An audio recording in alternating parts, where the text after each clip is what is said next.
Habíamos dicho que queríamos conocer la experiencia de los Tagle, digámoslo así, Manuel Tagle, titular de AutoCity, y Gregorio Tagle, titular de Modcor.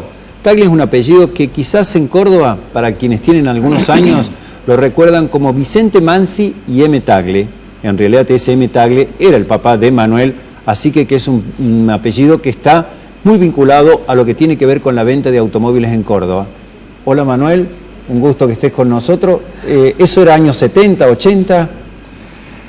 Sí, no, eso comenzó en el año 38, 1938, sí. Mi padre importaba los autos, se asoció con Mansi, Visconti Mansi Tagle, después se fue Visconti quedó Mansi Tagle, y después me fui yo y quedó Mansi solo y Tagle solo. Y Tagle solo, bueno. Pero él empezó en el año 38 importando Chrysler. Después en la guerra no hubo abastecimiento de autos porque la industria norteamericana se dedicó a material bélico. Así que importó siambretas y heladeras y se vendían otras cosas y después se retomó un poco el comercio y bueno, se tomó la primera distribución de la concesión de ICA, que fue cuando se instaló en Córdoba y se vendían los Jeep, el mercado se cerró, se prohibieron las importaciones y había 6 meses de demora para conseguir un Jeep. Bueno, experiencias recientes parecidas. Y una empresa casi octogenaria también tiene las nuevas generaciones que van asumiendo el rol de liderazgo en la empresa. El caso de Gregorio. Gregorio, te hago una consulta. ¿Cómo ves hoy el negocio de los autos con la situación económica que hay en Argentina? ¿Qué perspectiva le ves?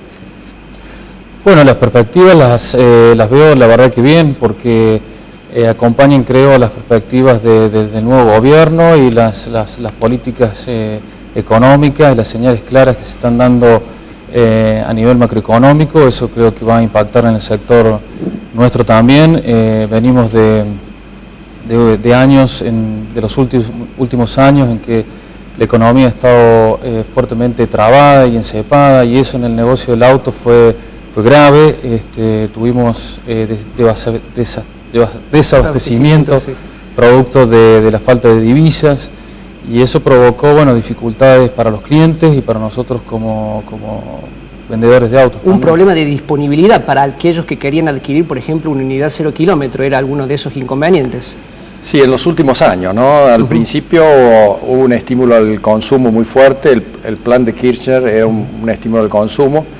Eso generó una transferencia de recursos muy fuerte de sectores al consumo. La gente no tenía qué hacer con el dinero, es decir, o no podía comprar dólares o la tasa de interés era negativa. Entonces realmente compraba bienes durables. Y por eso tuvimos años muy buenos, pero indudablemente no muy consistentes con visión de futuro. Y por eso también después sobrevino las restricciones de divisas, porque el país se quedó sin divisas, sin posibilidad de conseguir dólares. Y esas restricciones se afectaron a la industria automotriz, que no tuvieron dólares para fabricar autos ni para importar autos. Es decir, les daban dólares pero con cuentagotas, con lo cual la oferta se restringió mucho. Gregorio, vos también has tenido la experiencia de estar afuera, incluso Manuel ha estado en distintos países del mundo. ¿Por qué uno tiene la percepción de que los autos afuera son baratos y en la Argentina valen 2 o 3 veces en dólares comparado con lo que cuesta, por ejemplo, un auto en Estados Unidos, en Chile, etcétera? Bueno, en el caso de Estados Unidos, por ejemplo, es un mercado que tiene una escala impresionante, que tiene tecnologías de producción de última generación. Diferente. Está integrada con México. Hay la industria automotriz de México exporta mucho a Estados Unidos. Y bueno, y todo eso produce que los autos sean más baratos. También la carga impositiva en Estados Unidos es mucho menor, al igual que en países europeos.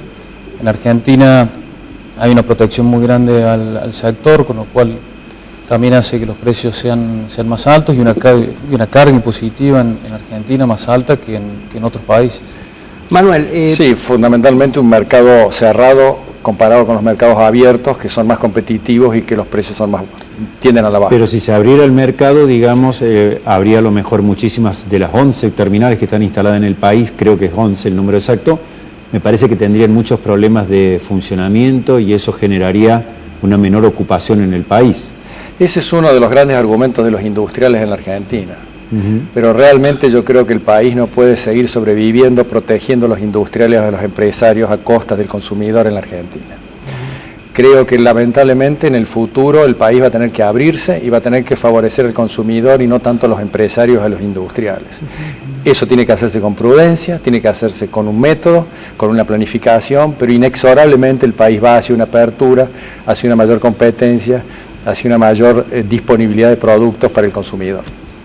Pero en lo inmediato a lo mejor hay un bache importante, lo que tiene que ver con producción, empleo, etcétera, que a lo mejor el país en estas condiciones sociales no estaría en condiciones de aceptar. Por supuesto, o de soportar, digamos. Por eso creo que tiene que ser un plan gradual hacia ese objetivo, dando tiempo a readecuarse, a realizar las inversiones necesarias, a reestructurarse, pero nosotros todos tenemos que estar en condiciones de competir y de saber asumir los desafíos que significa un mercado más abierto. Les traslado un poco la pregunta o lo que hablábamos al principio de este programa es, para ustedes que están del lado del mostrador de las concesionarias, ¿están baratos o caros los autos hoy en Argentina? Yo creo que están un poco, bueno, ha habido oscilaciones con los tipos de cambio en Argentina, de un tipo de cambio 9 y pico, estaban caros, con un dólar a 15 se abarataron en dólares. No obstante, si los comparamos con los mercados que decíamos recién más competitivos, más abiertos, estamos un poco caros en dólares todavía. Muy bien. Y ante esa situación, yo escucho por lo menos mis conocidos que muchas personas que quieren adquirir un auto que hoy se ha convertido en alguna familia en un bien imprescindible para el traslado, buscan alternativas de financiación. De hecho, escucho que en algunos casos han reducido los precios hasta 30.000 pesos o 40.000 pesos por vehículo. En el caso de ustedes, las promociones que tienen, cuando un cliente llega al mostrador, ¿terminan siendo en el valor del auto al final del camino lo mismo que se plantea al inicio, es decir, con una cuota atractiva, o al final de ese camino el cliente tiene que desembolsar aproximadamente un auto y medio para poder adquirirlos? Bueno, para empezar hay que pensar que acabamos de tener una devaluación importante de alrededor del 60%. Eso se trasladó a precio más o menos en un 50%, es decir, los autos se corrigieron en un 20-25%. De todas maneras, los salarios todavía no han acompañado esa suba, por más que la suba haya sido bastante menor a la devaluación. Así que hay un periodo, yo creo, de reacomodo de estas variables, como también lo hubo en la devaluación del 2014. Las tasas de interés todavía están muy altas después de la devaluación. Los autos se venden con mucha financiación, un gran porcentaje de autos se vende con financiación, con lo cual dependemos de que las tasas de interés empiecen a bajar, o las automotrices están ahora lanzando planes de financiación con un subsidio sobre la tasa, de manera que no pase lo que decías recién, de que cuando hagas la cuenta y multipliques la cuota por los meses, parece que estás pagando una vez y media o dos veces el valor del auto. El valor del auto. Exacto. Otra de las cuestiones que se queja mucho la gente, Manuel, es el tema del costo de los concesionarios oficiales, de las marcas. Sostiene que si no lo hace el service y luego pasa cualquier inconveniente en un automóvil, no tiene la garantía suficiente. Pero a su vez los concesionarios son más caros que, a lo mejor, no digo un taller común, pero sí otros talleres especializados, etcétera. ¿Por qué sucede eso, Manuel? Nosotros tenemos varios condicionamientos. Primero trabajamos con repuestos legítimos, que son repuestos un poco más caros que a veces los repuestos que se consiguen en los mercados paralelos. Y después también tenemos todo nuestro personal regularizado en condiciones normales. Eso también tiene un costo importante a la hora de hacer los cálculos para el costo de la mano de obra. El cumplimiento de todas estas normas significa indudablemente un mayor costo. Creo que ahí reside un poquito el problema. Después nosotros también tenemos una cierta infraestructura porque tenemos recepcionistas, tenemos controles de calidad que las fábricas nos exigen, que hay que tener personal disponible para esos controles. Así que hay algunos ingredientes que agravan un poco, pero no diría que es tan grave la diferencia. Obviamente generamos una mayor seguridad y garantía con respecto a los talleres comunes que por ahí de barrio que pueden reparar un auto. En el mix que hoy planteaban, Vos, Gregorio, decías que gran parte de lo que se comercializa es a través de planes de ahorro y financiamiento. ¿En qué porcentaje estamos hablando aproximadamente para...? Y más o menos entre un 60 y un 70%, entre la financiación a través de planes de ahorro y financiación a través de financieras de las terminales o bancos. Y dentro de lo que es usado y auto nuevo, ¿también ha parecido el mix? ¿Se mueven más los usados en un 60-70%? El mercado del usado es mayor al del 0 kilómetro. Lo que pasa es que en nuestro negocio, nuestro negocio es mayor el 0 kilómetro, porque nosotros los usados que comercializamos o vendemos son aquellos que tomamos en parte de pago. Así que para nosotros tiene una relación más o menos del 50% de los usados sobre los 0 kilómetros. Bueno, dejamos un poco eso de vender un auto. Los dos son jugadores de golf, por ejemplo. Manuela incluso tiene ya una larga trayectoria. Ha estado incluso con Marco Omiara, que quizás a algunos de los que puedan ver televisión, ver el cable, es uno de los jugadores que compite hoy en lo que se llama los campeonatos senior o los Champions Tour en Estados Unidos.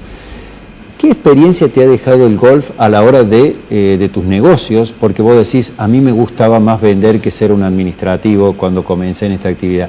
¿Qué enseña el golf en tu actividad, por ejemplo? Yo creo que el deporte es muy constructivo para la sociedad en general. Yo creo que una de las causas por las cuales los Estados Unidos van a la vanguardia, la sociedad norteamericana en muchos aspectos, es porque inculcan en los colegios y en las universidades el deporte, pero el deporte no como un pasatiempo, sino como un objetivo a desarrollar y a competir, y creo que eso es muy bueno porque la competencia estimula la disciplina también, el entrenamiento y la práctica, y es una especie de entrenamiento de lo que va a ser la vida después. Y el deporte enseña muchas cosas, que es la disciplina, la educación, la competencia, saber ganar y saber perder, con lo cual creo que hay una armonía entre los negocios y el deporte, y creo que también en la vida, el deporte y la vida en general también tiene una gran armonía. ¿Y tu experiencia? Dicen que también sos un buen jugador de golf. Bueno, por lo menos he jugado siempre desde chico. La verdad que debo reconocer de que el golf no es un deporte fácil. No es un deporte fácil. Es un deporte que premia cuando trabajas y cuando practicas, y te castiga mucho cuando no estás en training, cuando no estás realmente dedicándote a eso. Así que es algo que hay que tenerle paciencia y saber que cuando uno no está dedicándole lo suficiente, bueno, no esperar lo mejor del golf. O sea que exige tiempo. Exige mucho tiempo, sí. Dedicación. Tiempo, paciencia y templanza, me parece, una templanza, un control mental de uno mismo cuando no salen las cosas. Sobre todo dedicación y práctica. Si uno practica y practica y practica, al final logra resultados. Pero a veces no puede uno abandonar las actividades empresarias o de trabajo que tiene uno en la vida, ¿no es cierto? Ya lo decía De Vicenzo, cómo jugar bien al golf, trabajando en el golf, ¿no? O sea, entrenando y entrenando, así es. Y en ese sentido, ustedes cuando, por ejemplo, con respecto al personal, ¿se cumple esa premisa de entrenando? Porque hoy, cuando llega un cliente, por ejemplo, ingresa al concesionario, me imagino que un buen vendedor ya sabe si le va a vender un auto o no. ¿Y quién va a decidir la compra de ese auto, si él o la señora o los chicos?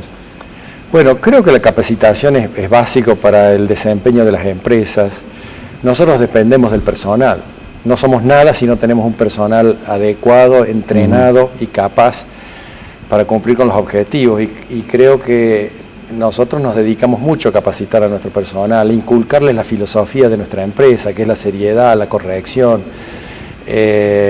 pensar en el largo plazo, no pensar en el negocio de hoy solamente. Una empresa no está para sobrevivir 48 horas, está para sobrevivir toda una vida, y como en el caso nuestro, 3 generaciones, y 3 generaciones que no son muchos casos en la Argentina. Bueno, han cambiado, dicen mucho, quienes deciden la compra de un auto hoy en una concesionaria. ¿Vos qué decís, Gregorio, perdón?